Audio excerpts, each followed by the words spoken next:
ओम नमो भगवते वासुदेवाय। आप सभी का दिन शुभ और मंगलमय हो। इससे पहले के अध्याय को सुनने के लिए आप सभी का दिल से आभार। श्री सूत जी बोले, हे विप्रो, नारायण के मुख से राजा दृढ़ के पूर्व जन्म का वृत्तांत सुनकर भी जब तृप्ति नहीं हुई, तब देवऋषि नारद ने एक बार फिर श्री नारायण से प्रश्न किया। नारद जी बोले, नारायण नारायण। हे तपोधन, महाराज दृढ़ ने मुनि श्रेष्ठ वाल्मीकि जी से क्या कहा था, वह मुझे विस्तार सहित विनीत होकर बताइए। तब नारायण बोले, हे नारद सुनो। राजा दृढ़ ने महाप्रज्ञा मुनि श्रेष्ठ वाल्मीकि मुनि की प्रशंसा और प्रार्थना करते हुए जो कुछ कहा वह मैं तुम्हें बताता हूँ। दृढ़ बोले, जो लोग मोक्ष की इच्छा रखते हैं उनके लिए पुरुषोत्तम मास का सेवन किस प्रकार किया जाए, कौन सा दान किया जाए और उसकी विधि क्या है, यह सब मैं संपूर्ण लोक के कल्याण के लिए मुझसे कहिए, क्योंकि आपके समान महात्मा संसार के हित के लिए ही पृथ्वी पर भ्रमण करते हैं। यह पुरुषोत्तम मास स्वयं साक्षात पुरुषोत्तम भगवान है। इस पुरुषोत्तम मास के सेवन से महान पुण्य की प्राप्ति होती है। यह बात मैंने आपके मुख से भली भांति सुनी है। मैंने यह भी सुना है कि पूर्व जन्म में सुदेव नामक श्रेष्ठ ब्राह्मण ने विधि विधान से पुरुषोत्तम मास का सेवन किया था, जिसके प्रताप से उसका मृत पुत्र उठ खड़ा हुआ था। हे ब्राह्मण, पुत्र के शोक के कारण वह निरंतर निराहारी मेरा यह पुरुषोत्तम मास बिना जाने ही बीत गया। अज्ञान से हुए पुरुषोत्तम मास का ऐसा फल हुआ कि मृत्यु को प्राप्त भी सुखदेव उठ खड़ा हुआ। हरि भगवान के कहने पर इस अनुभूत पुरुषोत्तम मास का सेवन किया। हे तपोधन, मुझे इस जन्म में सब विस्मृत हो गया है, अर्थात मैं सब कुछ भूल गया हूँ। इसलिए इस पुरुषोत्तम मास का पूजन अब विधि विधान से फिर से मुझे विस्तार पूर्वक कहिए। तब वाल्मीकि जी बोले कि ब्रह्म मुहूर्त में उठकर पर ब्रह्मा का चिंतन करना चाहिए। उसके बाद बड़े पात्र में जल लेकर उत्तर दिशा की ओर जाना चाहिए। पुरुषोत्तम मास का सेवन करने वाला व्यक्ति सौंच के लिए वह गांव से बहुत दूर जाए। दिन और संध्या के समय कान पर जनेऊ को रखकर तथा उत्तर मुख होकर पृथ्वी को तिनके से ढककर वस्त्र से सिर बांधकर और मुख को बांधकर अर्थात मौन होकर रहे। न थूके न जोर से श्वास ले। इस प्रकार मल मूत्र का त्याग करे। और यदि रात्रि हो तो दक्षिण दिशा की ओर मुख करके मल मूत्र का त्याग करे। फिर शुद्ध मिट्टी से स्नान करे। हाथों में 3 बार, दोनों हाथों में 10 बार और दोनों पैरों में 14 बार मिट्टी लगाए।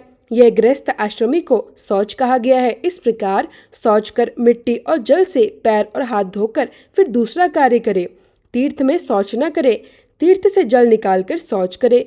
2 हाथ जल वाले गड्ढे को खोदकर अगर तीर्थ में शौच करे तो बाद में तीर्थ की शुद्धि करे, नहीं तो तीर्थ अशुद्ध हो जाता है।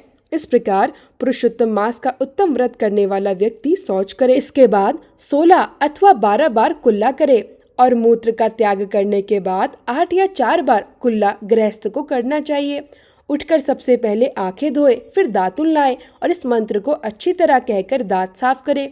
हे वनस्पति, आयु, बल, यश, वज्र, प्रजा, पशु, वसु, ब्रह्म ज्ञान और मेधा मुझे प्रदान करो। अपामार्ग अथवा बैर की 12 अंगुल लंबी छिद्र रहित दातुन करनी चाहिए, जो कानी उंगली के समान मोटी हो, जिसके पर्व के आधे भाग में कुच्छी हो। उसी दातुन से अपना मुख शुद्ध करना चाहिए।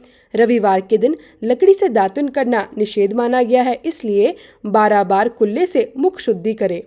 इसके बाद आचमन करके प्रातःकाल स्नान करना चाहिए। स्नान के बाद इस समय तीर्थ के देवताओं को तर्पण द्वारा जल अर्पण करना चाहिए और समुद्र में मिलने वाली नदी में स्नान करना सबसे उत्तम माना गया है। बावली और तालाब में स्नान को विद्वानों ने मध्यम कहा है और गृहस्थ के लिए घर में स्नान करना सामान्य कहा गया है। स्नान के बाद शुद्ध और शुक्ल वस्त्र धारण करने चाहिए। ब्राह्मण को कंधे पर उत्तरीय वस्त्र रखना चाहिए और जो यात्रा करने योग्य वस्त्र है उसे सावधानी पूर्वक धारण करना चाहिए। पवित्र स्नान के बाद पूर्व मुख या उत्तर मुख होकर बैठना चाहिए।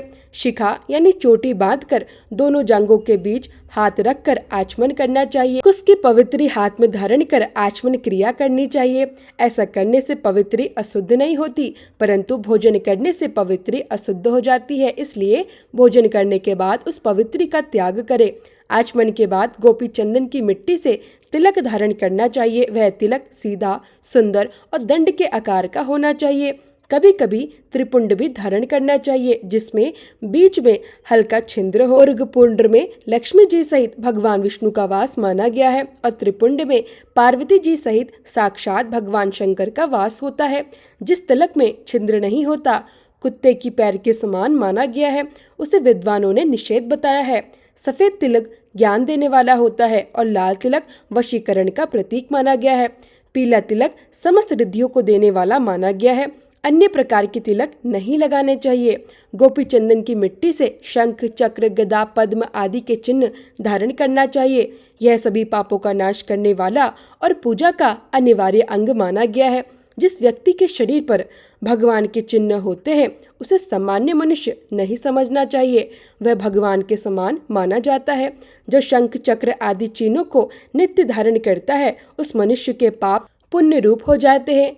नारायण के आयुधों से जिसका शरीर चिन्हित रहता है, उसका कोटि कोटि पाप होने पर भी यमराज भी उसका कुछ नहीं बिगाड़ सकते। इसके बाद प्राणायाम करके संध्या वंदना करनी चाहिए। प्रातःकाल की संध्या विधि पूर्वक नक्षत्रों की स्थिति में करनी चाहिए। जब तक सूर्य नारायण के दर्शन ना हो, तब तक गायत्री मंत्र का जप करते रहना चाहिए। सूर्य के उदय होते ही उपस्थान करना चाहिए, अर्थात हाथ जोड़कर सूर्य देव को अर्घ्य देना चाहिए। सायंकाल के समय पृथ्वी को स्पर्श करते हुए नमस्कार करना चाहिए और जो भी कमी रह गई हो उसे इस मंत्र से पूर्ण करना चाहिए। यस्य स्मृत्याम नामोक्त्या तपः पूजा क्रियादिषु न्यूनम संपूर्णताम याति सद्यो वंदे नमोच्युतम।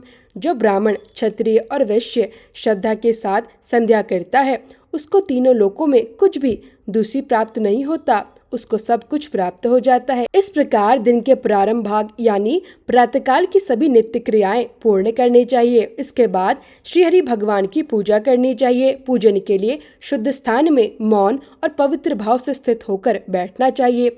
गोबर से गोल या चौकोर मंडल बनाना चाहिए और व्रत की सिद्धि के लिए चावलों से अष्टदल कमल बनाना चाहिए। इसके बाद सोने या चांदी का नया, शुद्ध और नए छिद्र रहित कलश स्थापित करना चाहिए। उस कलश को उस मंडल के ऊपर रखकर शुद्ध तीर्थ जल से भरना चाहिए। कलश के मुख में श्री विष्णु का, कंठ में रुद्र भगवान का वास माना गया है और उसके मूल भाग में ब्रह्मा जी स्थित रहते हैं। मध्य भाग में मातृगण कही गई हैं। कोक में समस्त समुद्र तथा साथ में दीपों वाली वसुंधरा स्थित है। ऋग्वेद, यजुर्वेद, सामवेद और अथर्ववेद, व्याकरण आदि अंगों सहित सभी कुछ इस कलश में स्थित हो। इस प्रकार कलश को स्थापित करके उसमें तीर्थों का आवाहन करें, जैसे गंगा, गोदावरी, कावेरी और सरस्वती। यह सब मेरी शांति के लिए तथा मेरे समस्त पापों के नाश हेतु यहाँ पधारे, इस भाव से उनका आवाहन करें। इस प्रकार समस्त नदियों का आवाहन करने के बाद उस कलश की मंत्रों के साथ पूजा करें। गंध, अक्षत, नैग्व तथा उस समय उपलब्ध पुष्प आदि उपचारों से उसकी विधिवत पूजा करें। उसके ऊपर पीले वस्त्र से लिपटा हुआ तांबे का पूर्ण पात्र स्थापित करें। उस पात्र के ऊपर श्री लक्ष्मी जी के साथ श्री हरि की मूर्ति स्थापित करें। यह मूर्ति सोने, चांदी, तांबे अथवा मिट्टी की हो सकती है। फिर भक्ति भाव से पूर्ण होकर विधि विधान के अनुसार उस प्रतिमा की पूजा करें। पुरुषोत्तम मास के देवता स्वयं पुरुषोत्तम भगवान है, अतः पुरुषोत्तम मास के आगमन पर उनकी विशेष पूजा करनी चाहिए। जो इस संसार सागर में डूबे हुए प्राणियों को उबारते हैं, ऐसे भगवान की स्तुति श्लोकों में की गई है।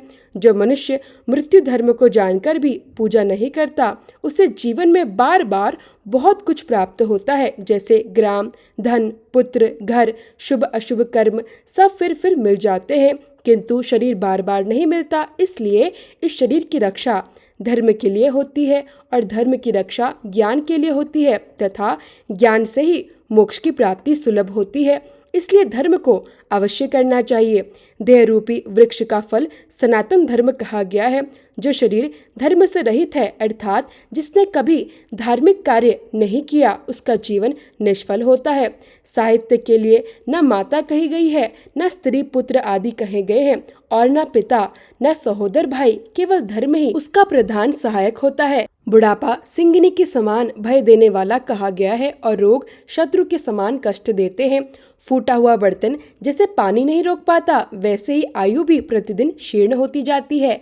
जल की तरंगों के समान लक्ष्मी चंचल है, पुष्प के समान युवा अवस्था कुछ समय में मुरझा जाती है।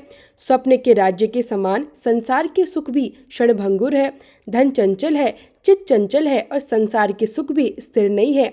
ऐसा जानकर संसार से विरक्त होकर धर्म की साधना में लग जाना चाहिए। जैसे सर्प से आधा देह निगल जाने पर भी मेंढक मक्खी को खाने की इच्छा करता ही रहता है, ठीक उसी प्रकार काल से ग्रसा हुआ जीव भी दूसरे को पीड़ा देने में और दूसरे का धन हरण करने की इच्छा करते हैं। मृत्यु से घिरी हुई आयु वाला मनुष्य भला किस सुख से प्रसन्न हो सकता है? वध के लिए वध स्थान को पहुंचाए जाने वाले पशु के समान सभी सुख व्यर्थ है। जब धर्म करने का विचार होता है तब उस समय धन उपलब्ध नहीं होता, और जब धन होता है तब मन धर्म में नहीं लगता, और जब दोनों धन और मन एक साथ होते हैं तब अवसर नहीं मिलता। इसलिए जब कभी भी मन, धन और समय तीनों का संयोग हो जाए तब बिना विचार किए धर्म करना ही बुद्धिमानी है। अत्यधिक धन खर्च करने से अनेक प्रकार के धर्म होते हैं, परंतु पुरुषोत्तम मास में थोड़े से धन से भी महान धर्म प्राप्त हो जाता है। स्नान, दान और कथा के समय श्री विष्णु भगवान का स्मरण करना ही अत्यंत उत्तम धर्म है। जिस प्रकार गंगा ही श्रेष्ठ तीर्थ है, कामदेव ही धनुषधारी हैं, विद्या ही श्रेष्ठ धन है और गुण ही सच्चा रूप है, उसी प्रकार संपूर्ण महीनों में पुरुषोत्तम मास ही सर्वोत्तम है। यद्यपि यह पुरुषोत्तम मास पहले सभी कार्यों और यज्ञों में अत्यंत निंदनीय माना जाता था, फिर भी भगवान की कृपा से यह पृथ्वी पर साक्षात भगवान के नाम से प्रसिद्ध हुआ। जिस प्रकार हाथी के पैरों में सभी प्राणियों के पैर समा जाते हैं, उसी प्रकार समस्त धर्म और कला समस्त पुरुषोत्तम मास में समाहित हो जाते हैं।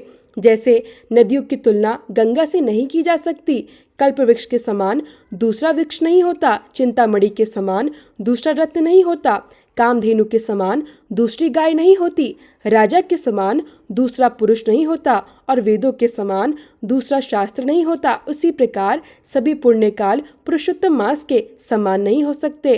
पुरुषोत्तम मास के देवता स्वयं पुरुषोत्तम भगवान हैं, इसलिए श्रद्धा और भक्ति से उनकी पूजा करनी चाहिए। शास्त्रों को जानने वाला कुशल, शुद्ध, वैष्णव, सत्यवादी और विद्वान आश्चर्य को बुलाकर उनके द्वारा पुरुषोत्तम भगवान की पूजा करनी चाहिए।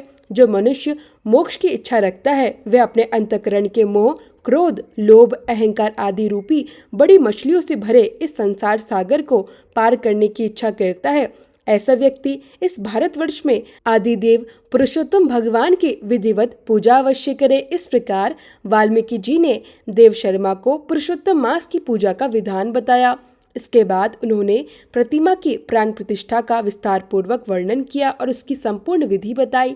उसका पूरा वृत्तांत आप सभी अगले अध्याय में सुनेंगे। अगर आपको यह कथा अच्छी लगी हो तो प्लीज वीडियो को लाइक करें।